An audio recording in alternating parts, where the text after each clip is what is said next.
ಹಿಡಿದಿಟ್ಟು ನಾನು ಮಾಡೇ ಮಾಡ್ತೀನಿ ಅಂತ ಹೇಳ್ತಿದ್ರು ಸಿಎಂ ಅಂತ ಯಾವ ರೈತರು ಬರಕ್ಕೆ ಹೇಳಿ ಜೊತೆಲಿ ಹೋಗೋಣ. ಅಲ್ಲ ಒಂದು ನಿಮಿಷ ಮುಖ್ಯಮಂತ್ರಿಗಳಿಗೆ ಆಹ್ವಾನ ಕೊಡೋಣಂತೆ, ಹೋಗೋಣಂತಲ್ಲಿ ಜನಗಳ ಹಳ್ಳಿಗಳಿಗೆ ಹೋಗೋಣ. 8 ಹಳ್ಳಿ ಇವ್ರು ಮಾಡಿದಾರಲ್ಲ, ಹೋಗೋಣಂತ ಹಳ್ಳಿಗಳಿಗೆ. ಹಳ್ಳಿಲಿ ಜನ ಎಷ್ಟು ಜನ ಅದಕ್ಕೆ ಒಪ್ಪಿಗೆ ಕೊಟ್ಟಿದ್ದಾರೆ, ಎದುರುಗಡೆ ಚರ್ಚೆ ಆಗಲಿ, ಪ್ರತ್ಯಕ್ಷವಾಗಿ ಚರ್ಚೆ ಮಾಡೋಕ್ಕೆ ತಯಾರಾಗಿದ್ದಾರೆ, ಜನವೇ ತಯಾರಾಗಿದ್ದಾರೆ. ನಾನು ಹೋಗ್ಬೇಕಾಗಿಲ್ಲ, ನೀವು ಹಳ್ಳಿಗೆ ಹೋಗಿ ಬಂದ್ರಪ್ಪ ಗೊತ್ತಾಗುತ್ತೆ. ಇವತ್ತು ಯಾವ ಶಾಸಕರ ಹೆಸರು ಹೇಳ್ತೀರಿ, ಅಲ್ಲಿ ಜನ ಓಡಿಸಾಡಿದ್ದು ಗೊತ್ತಿಲ್ವಾ?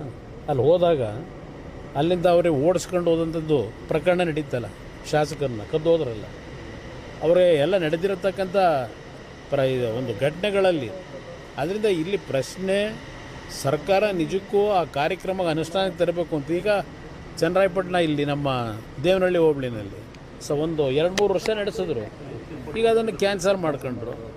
ಈಗ ಅದರಿಂದ ಯಾವುದೇ ಒಂದು ಯೋಜನೆ ನೀವು ತರೋದಾದರೆ ರೈತರುಗಳನ್ನು ಕನ್ವಿನ್ಸ್ ಮಾಡಬೇಕು. ನೀವು ರೈತರ ಮೇಲೆ ದಬ್ಬಾಳಿಕೆ ಮಾಡಿ ಅದನ್ನು ನಾವು ಮಾಡೇ ಮಾಡ್ತೀವಿ ಅಂತಕ್ಕಂಥದ್ದು ಇದೆಯಲ್ಲ, ಅದು ಎಲ್ಲ ಒಂದು ಕಡೆ ನೆಗೆಟಿವ್ ಹೊಡಿತದೆ ಅಂತಕ್ಕಂಥದ್ದು ಕಾಯ್ದು ನೋಡಿ.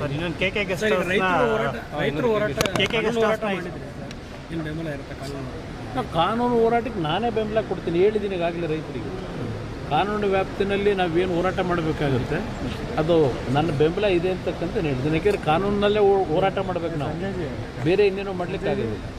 ಸರ್, ಪಾರಂಪರಿಕ ಕಟ್ಟಡ ಕುಮಾರಕೃಪ ಗೆಸ್ಟ್ ಹೌಸು, ಈಗ ಅದನ್ನು ಮನೆ ಮಾಡ್ಕೊಳ್ಳೋದಕ್ಕೆ ಮುಖ್ಯಮಂತ್ರಿ ಈಗಿನ ಮುಖ್ಯಮಂತ್ರಿ ಈಗ ಅದನ್ನು ಮನೆ ಮಾಡ್ಕೊಳ್ಳೋದಿರಲಿ. ನನಗೆ ಡೌಟು, ಏನಾದರೂ ಈಗೇನೋ ಹೇಳ್ತಾವ್ರಲ್ಲ, ಮುಂದಿನ 8 ವರ್ಷ ನಾನೇ ಇರ್ತೀನಿ, ಮುಂದಿನ 5 ವರ್ಷ ಅಂತ ಹೇಳಿ. ಆ ಮುಂದಿನ 5 ವರ್ಷವೂ ಇವ್ರು ಏನಾದರೂ ಮುಂದುವರೆದು ಬಿಟ್ಟರು ವಿಧಾನಸೌಧ ಏನು ಮಾಡ್ತಾರೆ ಅಂತ ನನಗೆ ಗಾಬರಿ ಆಗಿದೆ. ಸರ್, ಇನ್ನೊಂದು ಸರ್, ಪಾರಂಪರಿಕ ಕಟ್ಟಡ ಕುಮಾರಕೃಪ ಗೆಸ್ಟ್ ಹೌಸು, ಈಗ ಅದನ್ನು ಮನೆ ಮಾಡ್ಕೊಳ್ಳೋದಕ್ಕೆ ಮುಖ್ಯಮಂತ್ರಿ ಈಗಿನ ಮುಖ್ಯಮಂತ್ರಿ ಈಗ ಅದನ್ನು ಮನೆ ಮಾಡ್ಕೊಳ್ಳೋದಿರಲಿ. ನನಗೆ ಡೌಟು, ಏನಾದರೂ ಈಗೇನೋ ಹೇಳ್ತಾವ್ರಲ್ಲ, ಮುಂದಿನ 8 ವರ್ಷ ನಾನೇ ಇರ್ತೀನಿ, ಮುಂದಿನ 5 ವರ್ಷ ಅಂತ ಹೇಳಿ. ಆ ಮುಂದಿನ 5 ವರ್ಷವೂ ಇವ್ರು ಏನಾದರೂ ಮುಂದುವರೆದು ಬಿಟ್ಟರು ವಿಧಾನಸೌಧ ಏನು ಮಾಡ್ತಾರೆ ಅಂತ ನನಗೆ ಗಾಬರಿ ಆಗಿದೆ. ಸರ್, ಇನ್ನೊಂದು ಸರ್, ಪರಮೇಶ್ವರ್ ಸರ್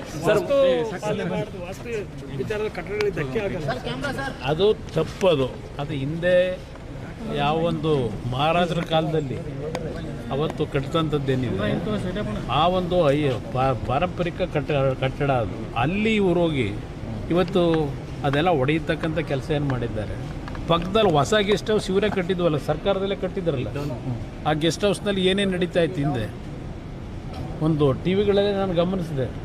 ಆ ಗೆಸ್ಟ್ ಹೌಸ್ ಕಟ್ಟಿ 100 ಕೋಟಿ ಖರ್ಚು ಮಾಡಿ ಅಲ್ಲಿ ನಡೀತಾ ಇದ್ದಂಥ ದಾಂಧೆ ನಡೀತಿತ್ತಲ್ಲ, ಹಲವಾರು ರೀತಿ ಒಂದು ಕೆಟ್ಟ ಒಂದು ದಂಧೆಗಳು, ಅದು ಎಲ್ಲ ಹೊರಗಡೆ ನೀವೇ ಪ್ರಚಾರ ಮಾಡಿದ್ರಿ ಹಿಂದಿನ ಸರ್ಕಾರದಲ್ಲಿ. ಅದರಿಂದ ಇವತ್ತು ಅಂಥ ಒಂದು ಕಟ್ಟಡಗಳಲ್ಲಿ ಬೇಕಾದಷ್ಟಿದ್ದಾವೆ. ಇಲ್ಲೇ ಇದನ್ನೇ ಒಂದು ಪಾರಂಪರಿಕ ಕಟ್ಟಡವನ್ನು ಹೊಡೆಯತಕ್ಕಂಥ ಕೆಲಸದ ಅವಶ್ಯಕತೆ ಇರಲಿ. ಈಗ ನೀತಿ ಆಯೋಗ ಸಭೆಯಲ್ಲಿ ಮುಖ್ಯಮಂತ್ರಿಗಳು ಭಾಗವಹಿಸಿದ್ದಾರೆ ಸರ್. ಹಿಂದಿನ ಮುಖ್ಯಮಂತ್ರಿಗಳು ಗೈರಾಗ್ತಾ ಇದ್ದಾರೆ. ಈಗಿನ ಮುಖ್ಯಮಂತ್ರಿ ಏನು ಸಲಹೆ ಕೊಡ್ತೀವಿ ಸರ್ ರಾಜ್ಯ ಸರ್ಕಾರ ಮತ್ತು ಕೇಂದ್ರ ಸರ್ಕಾರದ ಜೊತೆ?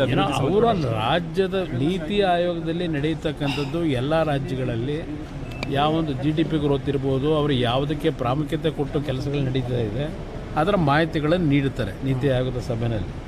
ಅದರಿಂದ ಇಲ್ಲಿ ನಮ್ಮ ಈಗಿನ ಮುಖ್ಯಮಂತ್ರಿಗಳು ಬಂದು ಭಾಗವಹಿಸಿದ್ದಾರೆ. ಬಹುಶಃ ಮೊದಲನೇ ಬಾರಿ ರಾಷ್ಟ್ರದ ಎಲ್ಲ ರಾಜ್ಯದ ಮುಖ್ಯಮಂತ್ರಿಗಳು ಭಾಗವಹಿಸಿರ್ತಕ್ಕಂಥದ್ದು ಇದೇ ಮೊದಲನೇ ಬಾರಿ. ಅಲ್ಲಿ ಅವರು ನಮ್ಮ ರಾಜ್ಯದ ಗೃಹಲಕ್ಷ್ಮಿ ಯೋಜನೆ, ಅದು ಗೃಹಲಕ್ಷ್ಮಿ ಮೇಲೆ 5 ಯೋಜನೆಗಳಿಂದ ಜನ ಸಂಪದ್ಭರಿತವಾಗಿ ಬದುಕ್ತಾ ಇದ್ದಾರೆ, ತುಂಬ ಚೆನ್ನಾಗಿ ಮಾಡಿದ್ದೇವೆ ಅದನ್ನು ಕೆಲವರು ಹೇಳಿದ್ದಾರೆ ಅಷ್ಟೇ. ಬೇರೆ ಇನ್ನೇನು ಅದು ಏನಿಲ್ಲ. ಪರಮೇಶ್ವರ್ 3 ಬಾರಿ ನನಗೆ ಮುಖ್ಯಮಂತ್ರಿ ಸ್ಥಾನ ಕೈ ತಪ್ಪಿತು ಅಂತ, ನೀವಿದ್ದಾಗಲೂ ಕೂಡ ಕೈ ತಪ್ಪು ಅಂತ ಹೇಳಿದ್ದಾರೆ ಸರ್. ಕೈ ತಪ್ಪಿದ್ದಕ್ಕೆ ಯಾರು ಕಾರಣ? ಕಾಂಗ್ರೆಸ್ ಪಕ್ಷ ಕಾರಣ.